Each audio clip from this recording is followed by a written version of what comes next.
The whole court had gathered to watch Prince Sebastian be handed the finest alpha in the kingdom, and not one of them suspected that the Omega Prince was about to humiliate a duke, defy his own father, and say the name of a servant, all in the same breath. The alpha kneeling at the foot of the dais was everything they had promised him, and Sebastian regarded the man with the flat courtesy he kept for gifts chosen by people who had never once guessed what he wanted. Lord Rupert had a jaw cut for coins and a voice built for rooms like this one, all polished stone and gold leaf, and portraits of dead kings who had, in their day, bonded exactly who they were told to. He rose when the herald finished and crossed the marble without hurry, because men like Rupert had never in their lives needed to hurry, and he lifted Sebastian's hand and set his mouth to the air above it, and his scent rolled out across the hall, black pepper and burnt sugar, a fragrance someone had clearly been paid a great deal to design. Sebastian felt nothing. He had taught himself to feel nothing in this hall a long time ago, back in the years when he had stood just to the side of his younger brother and watched an entire kingdom memorize Frederick's name and forget his own. "Your Highness," Rupert said, and he smiled with the confidence of a man who had never been refused anything he had bothered to want. "They told me you were cold. I think they were simply sending the wrong men." Along the edges of the hall, the court arranged itself into the shape of a held breath. His father sat above it all in the great chair, still as an effigy, and beside the dais Lady Cordelia stood with her folder pressed to her chest, and her eyes bright with the particular hunger of a woman about to close a difficult account. Lord Rupert was the last of them, the one his father had chosen to end the matter for good, and Cordelia had told him so that morning, as though it were both a warning and a mercy. "The last, Your Highness. There will not be another after this one." "You're right," Sebastian said. "They were sending the wrong men." Rupert's smile only widened, because he had taken the sentence for a compliment. "Not you," Sebastian said. "You are exactly the sort of man they meant to send. That is the trouble with you." The smile went out. Somewhere near the windows an elderly marchioness made a small sound into her glove. His father did not move, and the not moving was its own kind of thunder, and Sebastian knew the familiar cold pleasure of having done the unpardonable thing in plain sight, so that no one could pretend later it had not happened. "Take Lord Rupert to his carriage," Cordelia said, too quickly, her voice smoothing the air like a hand over a wrinkled cloth. "His Highness is tired." Sebastian was not tired. He watched Rupert gather the pieces of himself and rise, and he watched the doors at the far end of the hall open on their silent hinges, and standing at those doors, holding one of them wide, with the patient stillness of a man who had held it open more times than anyone had thought to thank him for, was the footman. Sebastian did not know, in that moment, why he looked at him. He would spend a long while afterward trying to name it. The footman was not doing anything worth a glance. He stood where the staff always stood, half a step into the shadow of the door, his gloved hands quiet, his eyes fixed on the middle distance that palace servants learn to keep, seeing everything and admitting to nothing. He had brought Sebastian a pot of tea a few nights before, when the corridors were dark and sleep would not come, and he had set it down without being asked, and mended the fire and said, very simply, that the cold came worst through the east windows, and he would see about the draft. There was no beau worth the name, and no performance, only warmth, handed over and left behind. Rupert swept past him and out. The footman began to draw the door closed. "Wait," Sebastian said. He said it to the footman. The whole hall understood at once that he had said it to the footman, and the room stopped, because a prince did not speak to the man holding the door any more than he spoke to the door itself.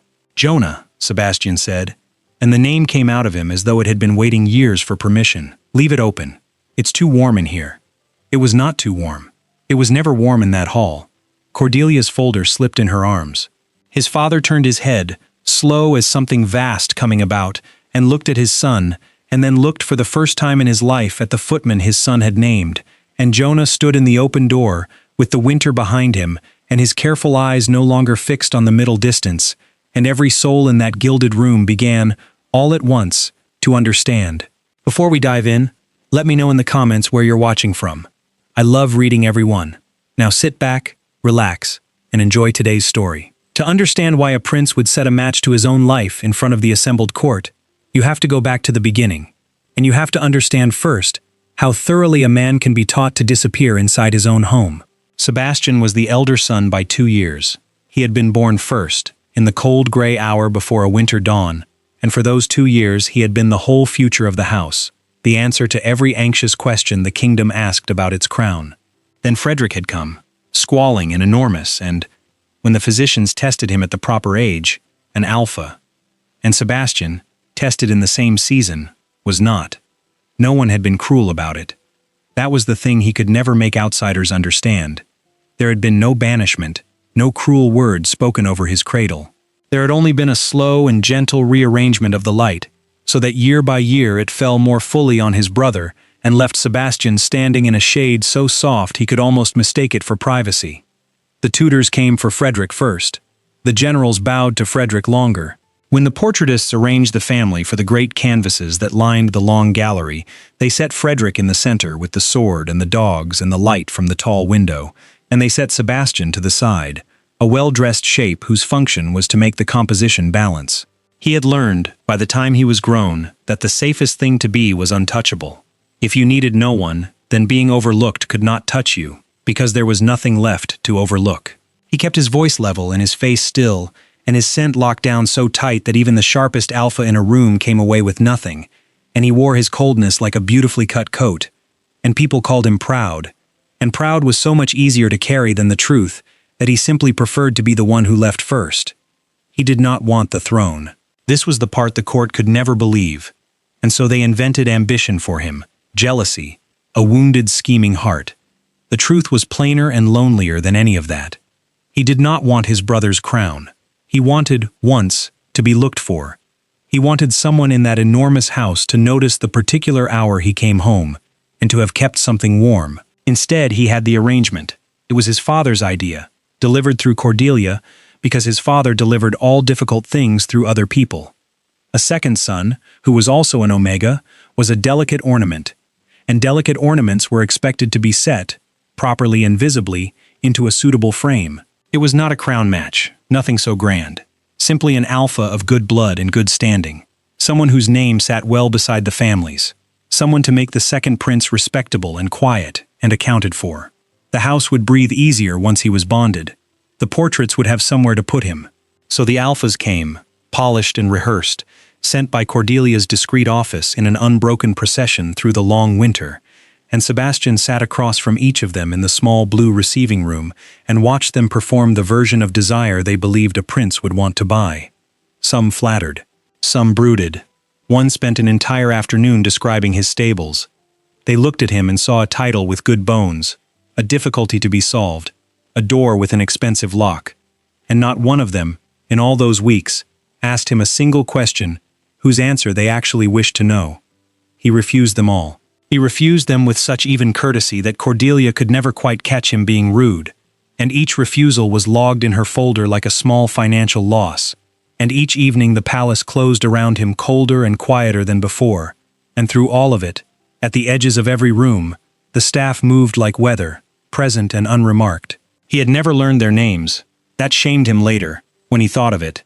He had grown up in a house run by the invisible labor of a whole household of people, and he could not have told you what a single one of them was called, because he had been raised, as gently and completely as he had been raised to disappear, to look through them. He learned Jonah's name by accident, on the night the story turned, though he did not know it then.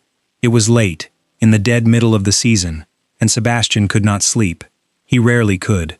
He had left his rooms and walked the cold galleries in his shirt sleeves, because the cold was at least a sensation, and the alternative was lying still in the dark, counting the hours, until he had to be a prince again. He had ended up in the small library at the end of the east wing, the one nobody used, and he had been standing at the black window with his arms crossed against the draft when a footman came in with a lamp, saw him, and stopped. Sebastian waited for the bow, the murmured apology, the swift retreat. That was the choreography. A servant who found a prince awake at that hour was meant to become furniture as quickly as possible and remove himself. The footman did none of it. He looked at Sebastian standing there shivering in his shirt sleeves, and something in his face gathered and softened, and he said, in a low, even voice that carried no deference at all, only a kind of practical care, "You'll catch cold at that window, Your Highness. It's the worst one in the house." "Is it?" Sebastian said, because he did not know what else to say to being spoken to like a person. "The frame's gone. Been meaning to see to it." The footman set his lamp down and crossed to the cold hearth and knelt, and he began, without asking permission, to build a fire. His hands were sure and unhurried. "I'll bring you something warm. You take it black, no sugar. The late tea, not the strong." Sebastian stared at the back of his bent head. "How do you know how I take my tea?" The footman glanced up, and there was nothing clever or courtier-like in his face. No angling, only the plain fact of a man who noticed things. "You've been served it every day for as long as I've worked here," he said. "It's not a hard thing to know about a person, if you're paying attention." The fire caught. Warmth moved into the room, small and real, and with it came the man's scent, unlocked and unguarded in the private dark. It was nothing like the fragrances the suitors wore into the blue room, those costly designed things built to overwhelm. It was sun-warmed hay and windfall fruit gone soft and dark on the ground, and underneath it a low animal warmth like tallow, like a candle that has been burning a long time in a cold room. It was the scent of an alpha, unmistakably, and it did not push at Sebastian, or crowd him, or ask him for anything. It simply made the room feel less like a place where he had to hold himself together. He should have found that alarming. An unbonded omega, alone in the dark with an unguarded alpha. Every rule he had ever been taught said to lock the door of himself and leave. Instead, he stood at the warming window and let himself breathe, once, all the way to the bottom of his lungs, for what felt like the first time in months. "What's your name?" he asked. The footman rose from the hearth and gathered his lamp. "Jonah, Your Highness." "Jonah," Sebastian repeated. It was an ordinary name, a plain and steady name, and it sat in his mouth like something he wanted to keep. "Thank you for the fire." Jonah paused at the door, and for a moment he seemed on the point of saying something more, and then whatever it was he folded back down inside himself, the manner of a man folding a letter he has decided not to send. "I'll bring your tea," he said, and he went. That was the whole of it. A fire, a pot of tea, a name. It should have meant nothing. But Sebastian slept that night, deeply and without dreaming, more soundly than he had in longer than he cared to measure. And when he woke, he found that he was listening, all through the gray formal hours of the next day, for a particular quiet step in the corridor. He began to notice Jonah everywhere, now that he had a name to hang the noticing on, and the noticing frightened him a little, because it was the first want he had allowed himself in years. Jonah was always at the threshold. That was his post, Sebastian came to understand. The great doors of the staterooms and the entrance hall, the carrying and the opening and the standing ready. He was there when the suitors arrived, taking their heavy coats, and he was there when they left, holding the door on the cold, and he watched the whole miserable parade come and go, with a stillness that gave nothing away. He was not young. There was gray coming in at his temples and a working man's carefulness in how he used his body, an economy learned over years of being useful in rooms where he was not supposed to be seen. He was tall, but he held himself so that he never seemed to loom. He had a way of being fully present and entirely unobtrusive at once. And Sebastian, who had spent his life perfecting his own disappearance, recognized a fellow practitioner of the art. The difference was that Jonah had chosen it. Sebastian could not understand, at first, how a man could carry that much quiet attention, that much unshowy warmth, and spend it holding doors. It seemed a waste on the order of burning good wood for no fire. He caught himself watching for it, the small, competent kindnesses Jonah scattered without seeming to notice he was scattering them, and he caught himself, worse, arranging his own days so that his path might cross the threshold Jonah kept. One raw afternoon that winter, Sebastian came in from the frozen gardens with his coat soaked through from a sudden fall of sleet, and Jonah was at the entrance hall door. "Your Highness." Jonah stepped forward to take the ruined coat, and his hands, easing it from Sebastian's shoulders, were careful, in a way that had nothing to do with the coat. "You're wet to the skin. You'll want to change before Lady Cordelia gets her hands on you." "Lady Cordelia," Sebastian said, "can wait in the blue room until she takes root there." The corner of Jonah's mouth moved. Not a smile, quite. A near thing, quickly put away. The expression of a man not in the habit of being caught finding a prince amusing. He drew the wet coat down and off, and for a moment his gloved fingers brushed the bare skin of Sebastian's wrist where the sleeve had ridden up, and Sebastian, who flinched from the touch of every alpha the palace sent him, who had pulled his hand out of Rupert's grip in front of the whole court, did not pull away. He stood in the cold entrance hall with sleet melting in his hair and let a footman's hand rest against his wrist for the space of one slow breath, and neither of them moved, and neither of them named it. And then Jonah stepped back with the coat folded over his arm, and his eyes went carefully blank again, and the moment closed over like water. "I'll have this dried," Jonah said.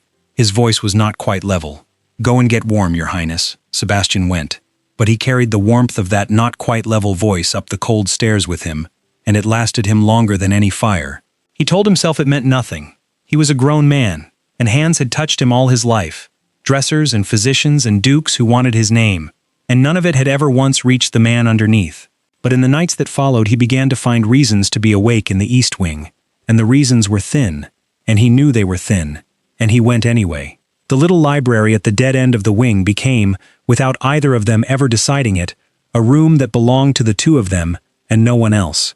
He would come down in his shirt sleeves and find the fire already lit, because Jonah had learned the hours he could not sleep and had taken to laying it in before his rounds, and they would sit on either side of the hearth in the enormous silent house and talk low about nothing that mattered and everything that did. He learned the man in pieces, that he read more than a footman had any business finding time to read. History mostly, the lives of people long dead, that he had a sister he still wrote to, that he had come up from orchard country in the far west, a village he spoke of the way you speak of a thing you have decided not to let yourself miss, that he had been at the palace a great many years and could name every draft in every corridor and had never once, in all that time, been asked a single question about himself by anyone he served. "Why do you stay?" Sebastian asked him one night. "If no one here sees you, why not go somewhere you could be a person?" Jonah watched the fire a while before he answered. "Where would that be?" he said, without bitterness, only the flat honesty Sebastian had come to lean on. "A man makes his peace with what the world lets him be, and I made mine a long while back. The work is quiet, and it's honest, and nobody asks a thing of me but to stand where I'm put and want nothing above my station." He looked across the flames. "It suited me well enough, until lately." "Until lately," Sebastian said, "until a prince learned my name." Jonah looked back into the fire, and he did not take it back. The fire cracked and settled. Somewhere far off in the sleeping house a clock counted out an hour neither of them acknowledged, and Sebastian, who had made a lifelong habit of being the first to leave any room that came too near the truth, sat still on the cold floor of a forgotten library, and stayed, and so did Jonah, and the staying was the most dangerous thing either of them had done. The suitors went on coming, and Sebastian went on refusing them, and his father's patience began at last to show its edges. The message came, as always, through Cordelia, in the blue room, with her folder open on her knee. "His Majesty wishes me to convey," she said, "that his patience is not infinite. Lord Rupert is coming. You understand what Lord Rupert is." "A duke," Sebastian said, "with excellent teeth." "A duke," Cordelia agreed, unruffled, "whom His Majesty considers the end of this process rather than another step in it. The king has been generous, Your Highness. He has let you play at choosing. That generosity has a floor, and you are standing on it." She let that settle. Then, more gently, because Cordelia was not a cruel woman, only a loyal instrument of cruel arrangements, she added, "You are not a boy. You cannot go on refusing forever. A man who refuses everything is only telling the world he is waiting for something he is too proud to name. Whatever it is, Your Highness, I would counsel you to want it quietly, and to want it somewhere it cannot be seen." Sebastian said nothing, but the sentence went into him like a splinter and stayed there, working, because Cordelia was cleverer than she was kind, and she had seen something he had not yet let himself see. He saw it himself, finally, on the night of the winter ball. It was the centerpiece of the ugly enterprise, the reason the suitors had been paraded all season. It was where the house would display its second prince, groomed and jeweled and manageable, and where Lord Rupert would be steered to his side in front of the blazing hall and every important family in the kingdom, so that the thing might acquire the momentum of a public expectation and become impossible to refuse. Sebastian understood the choreography perfectly. He let them dress him in dark blue and cold silver. He let them arrange his hair and his face. He walked down into the blaze of the great hall on his father's cool approval and his brother's uneasy glance, and he smiled the smile that gave nothing away, and he began, almost at once, to feel wrong. It came on slowly, and then not slowly at all, a warmth low in his spine that had no business being there, a tightness in his throat, his skin turning strange and overfull, every point of contact with his own clothing suddenly a small, distinct fire. He knew what it was before his mind would let him say it, and the knowing was worse than the fever itself, because the timing was catastrophically, impossibly wrong. His heat was not due. He had counted, as he counted everything, and by every reckoning it was nowhere near. And yet here it was, crawling up through him in the middle of a bright and crowded floor, with Lord Rupert crossing toward him, and a suppressant dose sitting useless in a drawer up in his rooms. Stress could bring it early. He had been warned of that, long ago, in the clinical voice the physicians used for his body. Stress, or grief, or a long refusal held too tightly for too long. He had held this refusal all season with both hands, and now his body was going to spend it here, in public, in front of everyone who mattered, and give his father the perfect reason to declare him ungovernable, and hand him to the nearest strong alpha for his own protection. The candles smeared. The music went thick in his ears. He got himself to the edge of the hall by will alone, past the curious faces, past his brother half rising with a question forming, and he pushed through a servant's door into the dim of a service corridor, because it was nearer than the stairs, and there, with his back against the cold stone and his body beginning to shake, the fever took him properly, and his knees stopped agreeing to hold him. A hand caught him before he reached the floor, and he knew the scent before he knew the hand. Hay and dark windfall fruit and warm tallow, unlocked, sure, wrapping around him in the dark, and it did something to the rising panic that nothing in his life had ever done. It quieted it, when everything in him had braced to be overwhelmed. His body had been crying out for safety, and it had found it. And some animal part of him that he had kept locked away since he was a boy put its head down and stopped fighting. "I've got you," Jonah said, very low, close to his ear. He had gone down to one knee to catch him, and he held him there against his chest, careful, unhurried, his gloved hands spread between Sebastian's shoulder blades. "I've got you. Don't try to stand yet." "Not now," Sebastian got out. His voice did not sound like his own. "Not here. It can't be now." "It's now," Jonah said gently. "That's all right. It's only your body. It isn't a verdict." He shifted, gathering Sebastian more fully against him, and he could feel the effort in him, the deliberate control, an unbonded alpha holding a prince in the first throes of an early heat, and doing nothing at all, but keep him from the cold floor. "There's a still room down this corridor with a lock and a fire. No one uses it after dark. Can you walk if you lean on me? They'll see us. Even now, even melting, the fear ran on its old track. If they find me like this with you, they're all in there watching for a duke." Jonah got an arm under him and brought them both up the wall, slow and certain, taking Sebastian's weight without a word of complaint. "No one's watching the doors tonight but me. That's the one thing I'm good for." He said it without a scrap of self-pity, a plain fact about a plain man, and he turned them both toward the dark end of the corridor, and the unwatched door, and the fire, and Sebastian, burning, shaking, safer than he had been in the long, cold history of his life, let a footman carry him away from his own ball. The still room was small and warm and smelled of dried herbs and old wood. Jonah lowered him onto a low couch near the fire and locked the door, and then knelt in front of him at a careful distance, close enough to catch him if he tipped, far enough that nothing about it could be mistaken for taking. The fever rolled through Sebastian in long waves, each one leaving him more undone than the last, and the fever was the least of it. The worst was the openness it forced on him, how it stripped the beautiful cold coat right off him, and left the raw want underneath bare to the air. He had spent a lifetime making sure no one ever saw this. Now here it was, laid bare in a locked room, in front of the one person in the house he could not bear to have see it. "Breathe," Jonah said. He had taken off his gloves. His bare hands rested on his own knees, open, deliberately still, and his scent filled the little room and held Sebastian as his arms had in the corridor. Without pressure, without demand. "Slow. It comes in waves, I know. You ride the wave, you don't fight it. Fighting only makes it worse. You know," Sebastian said, and even ruined, even burning, some hard, proud thing in him needed to strike. How would a footman know? Jonah did not flinch. "I've cared for people through worse than this," he said simply. "It doesn't take a title to sit with someone who's suffering.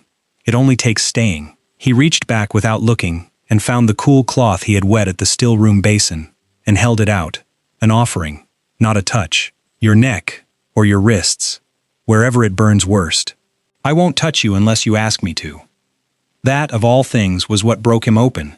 He had been handed a choice, plainly and without hurry, in a life where nothing about his body had ever been his to grant. His locked scent finally gave way all at once. The thing he had held down since he was a boy. It poured out of him into the small warm room, black currant leaf and cold pewter, and rising up underneath it, from somewhere he had buried so deep he had half forgotten it was there, a low sweetness, like beeswax, like something warm that had waited a long time in the dark for a reason to come out.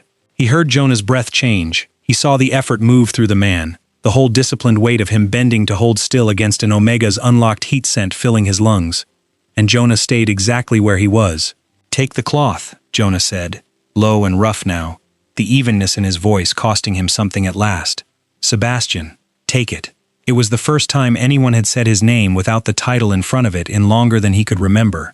He took the cloth. Their fingers met around it and neither pulled back, and Sebastian pressed the cool linen to the burning gland at his throat and shut his eyes and let himself, for 1 hour of his careful life, be a person who was allowed to need something. They stayed there while the fever crested, and slowly turned. Jonah talked, when Sebastian wanted talk, in his low, even voice, about nothing. About the drafty east windows, and the far western county where he had grown up. All orchards, and how the gardens there went blue under snow at first light, and a dog he'd had as a boy, and he went quiet when Sebastian wanted quiet, and he never once crossed the small careful distance he had set for himself unless Sebastian reached first. Toward the end of it, spent and clearer, his head resting back against the couch, Sebastian asked the question he had been carrying since the library. "Why do you hold doors?" he said. "You could do anything. You notice everything. You could have made yourself into something in this world." For a long moment Jonah watched the fire. The warmth had gone out of his face, replaced by something older and more guarded, and the easy evenness had gone out of his voice. "My father held doors in a house like this one," he said. "A great family, a great cold house. He gave them 40 years. And when the son of that house decided he wanted something that had, for a little while, belonged to a servant, my father made the mistake of thinking his 40 years counted for something. They ruined him for it. Not with cruelty, nothing you could stand up and name. Just a bit of paperwork, and a quiet word in the right ear, and a reference that said exactly enough. He never worked again. He died still trying to understand what he'd done wrong." Jonah's mouth moved. The almost smile he never quite let happen. He'd done nothing wrong. He'd only wanted above his station, in a house that couldn't forgive it. "So no. I don't make myself into something. I learned young what happens to men like me who reach. I hold the door, and I keep my head down, and I want nothing, and it has kept me safe for a long time." The fire cracked. Sebastian looked at this man who had carried him out of the burning heart of his own humiliation and asked for nothing in return, and understood, finally, what it had cost Jonah to catch him in that corridor, and what it was costing him now to stay. "And tonight," Sebastian said quietly. Jonah met his eyes.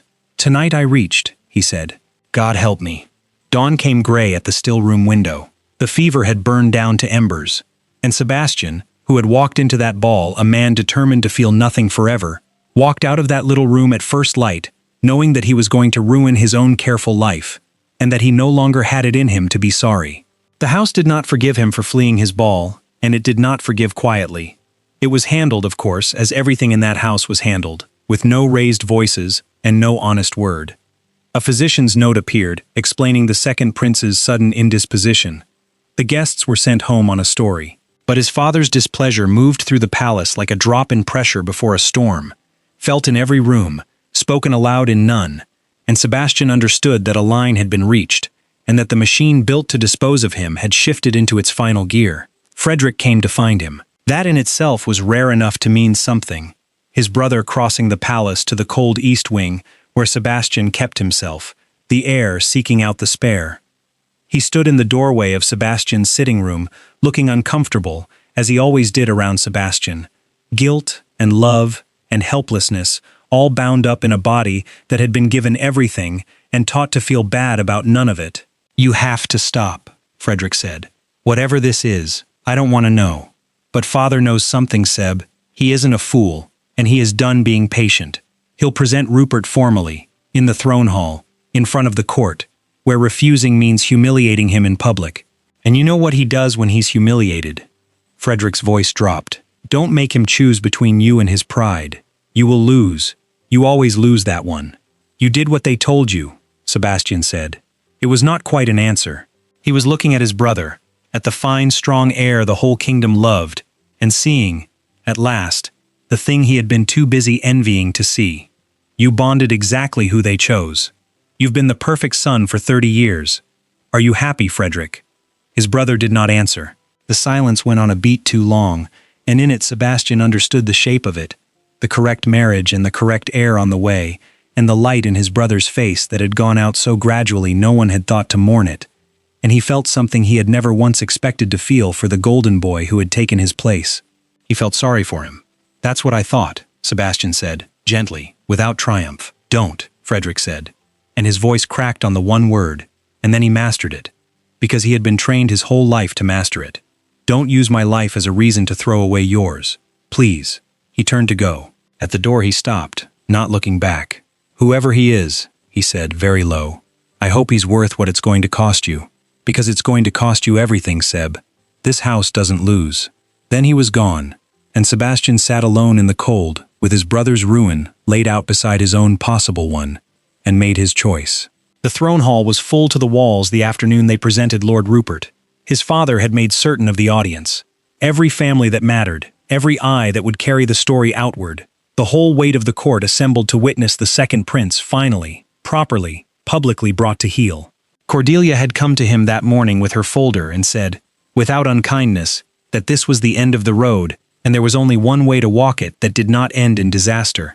And Sebastian had thanked her for her counsel, and said nothing at all about whether he meant to take it.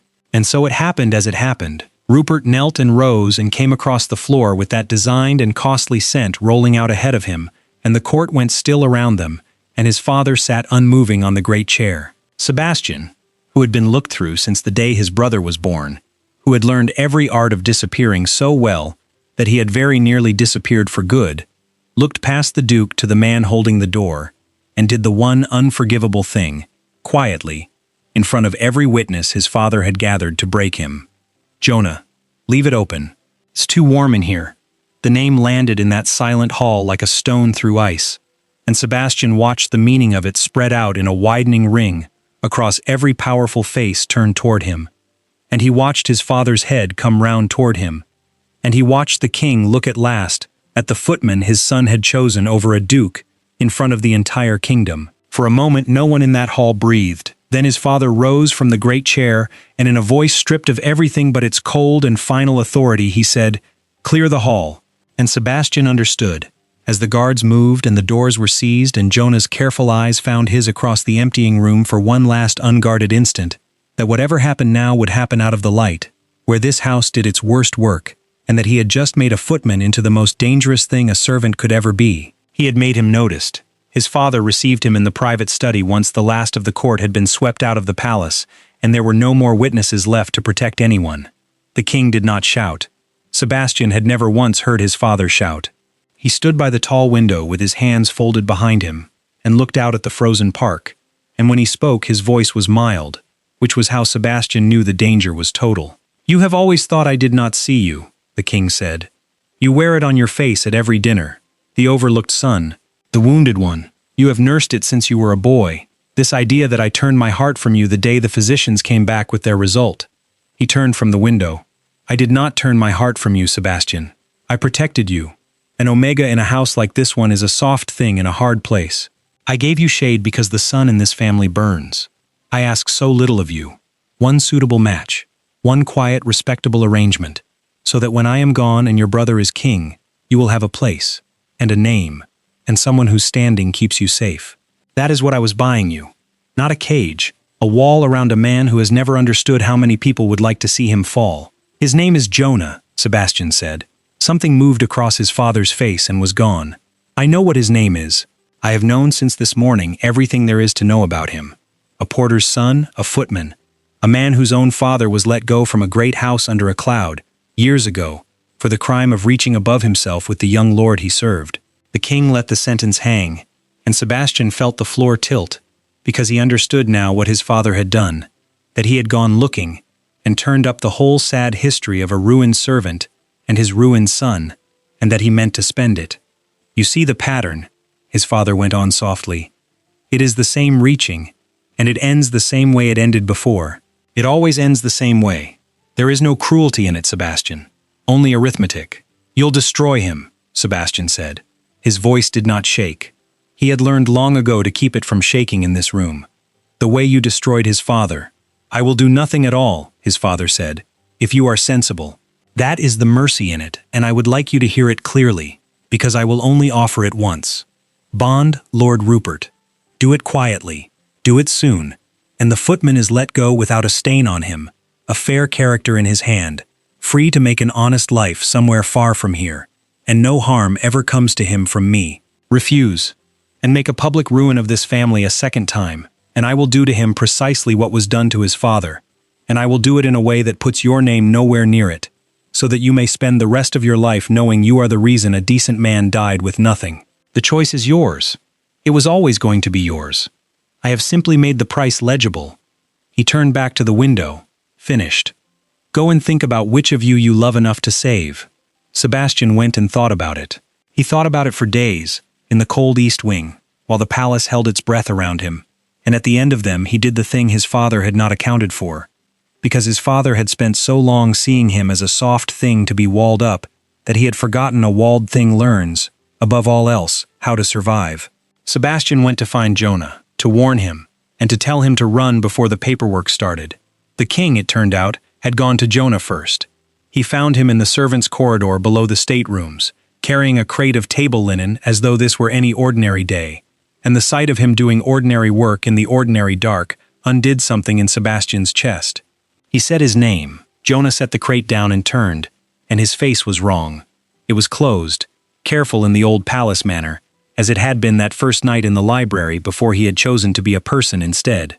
Your Highness, he said, not Sebastian, the wall back up behind the word. Don't, Sebastian said. Don't do that with me. Whatever he told you, we can... There's no we. Jonah's voice was flat and even and looking at nothing. There was a fire and a pot of tea, and one bad night when you were out of your senses with fever. That's the whole of it. I did my job. I'd have done it for anyone. You've built a great deal on top of a very small thing, Your Highness, and it's time you let it fall. It was well done.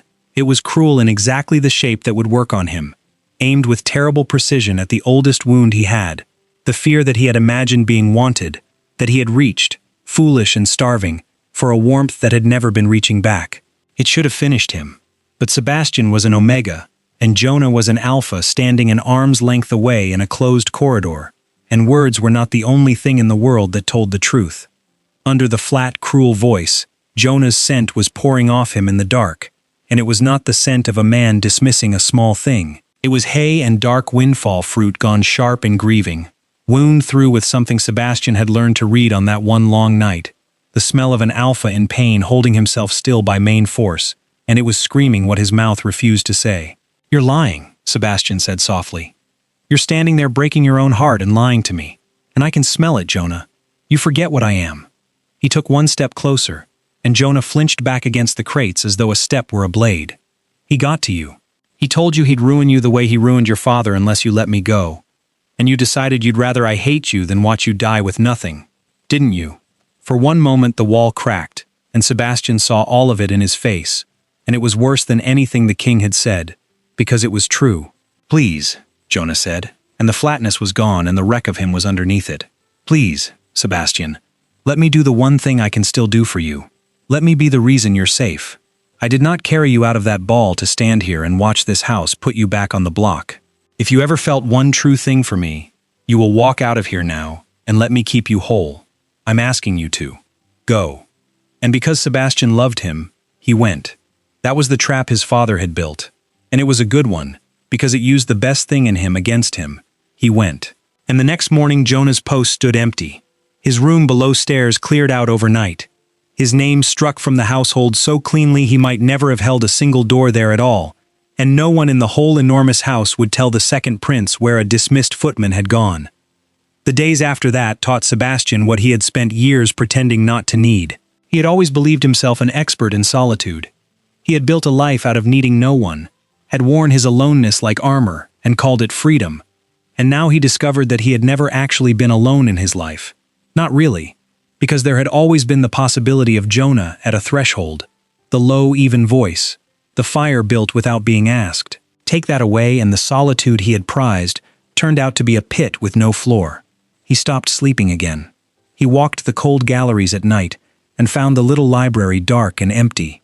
No lamp lit, only the drafty east window Jonah had promised to mend, still standing broken, so the winter came in through it. He stood in front of the great family portraits in the long gallery, the ones that had set him always to the side, and understood at last that he had wasted so much of himself grieving a place in a painting when the thing he had actually wanted was so much smaller and so much harder to buy. He had wanted to be someone's first look into a room. Jonah had given him that, unasked, for nothing, and Sebastian had let his father take it away with a threat and a folder. He went down below stairs once, well into it, though a prince had no business in the servants' corridors, and his going there set the whole kitchen to a frightened hush. He found the little room where Jonah had slept. It had been stripped to the ticking, the narrow bed, the bare shelf, the hook on the back of the door where a coat had hung, all of it wiped clean of the man as thoroughly as the household ledger had wiped his name. A young maid hovered in the passage twisting her apron and would not lift her eyes to him, and when he asked her, gently, where Jonah had been sent, she said she was sorry. Your Highness, she truly was, but there were girls turned out for saying less, and she had a family to keep. He thanked her, and he did not ask again, because he understood better than she could have guessed what it was to hold your head down in a house that could ruin you for lifting it. The days went by and did not improve. He counted them without meaning to, as he had once counted everything, and each was the same gray shape as the one before. He left the east window unmended. It mattered to him in a way he could not have defended to a single soul, that the cold Jonah had promised to keep out should go on coming in, that there should be one thing in all the managed palace that no one had quietly smoothed over and set right. He grew thin. Cordelia noticed and said nothing, which for Cordelia was a kind of tenderness. Frederick noticed and could not keep his silence, and one gray afternoon he came to the east wing again and sat down across from his brother and looked at the ruin of him. You're going to bond Rupert, Frederick said, aren't you, to save the footman? You'll do the correct thing for a terrible reason, and you'll spend the rest of your life like me. He said it without cushioning, and the honesty of it, brother to brother, was the first true thing anyone had said to Sebastian in days. I did the correct thing, Seb. I bonded exactly who they told me to, and I have been perfectly comfortable and perfectly admired and perfectly hollow for years now, and I watched them do the same thing to you, and I told myself it was none of my business because your unhappiness made mine easier to bear. His voice thinned. I took your whole life from you, Seb. Every room turned toward me instead of you. Every name worth learning was mine, and in the end they made me heir to a throne you never even wanted, and I let them, because I was the easy son to give things to. I am not going to sit in my comfortable chair and watch them take this too. Sebastian looked up. He isn't a suitable match, Frederick said. He's a footman with a ruined father and nothing to his name. And I have never once in my whole correct life seen you look at anything the way you looked at that man across a room full of people you were supposed to be afraid of. I am the heir, Seb. I am the one thing in this house father cannot afford to lose. I have never spent that. I have never spent anything. He stood. Let me spend it on you.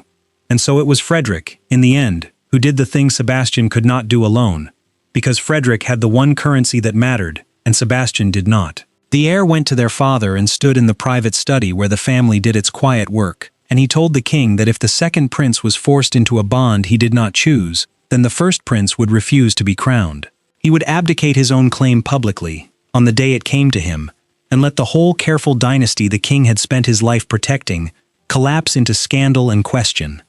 He would do it for his brother, and he would tell the world exactly why. It was the one threat the king could not answer with paperwork, because you cannot quietly dismiss your own heir, and it was leveled by the one person whose standing matched the throne's own, which was the only way such a thing could ever have been leveled at all. Sebastian was not in the room. He learned it afterward, as he learned everything, second-hand, from a shaken Cordelia who had never in her career watched an arrangement come apart at the top. But he did the last of it himself, and he did it to his father's face, because some things a man has to spend in his own voice. He stood in the study he had feared for as long as he could remember, and told the king that he was done being a soft thing kept behind a wall.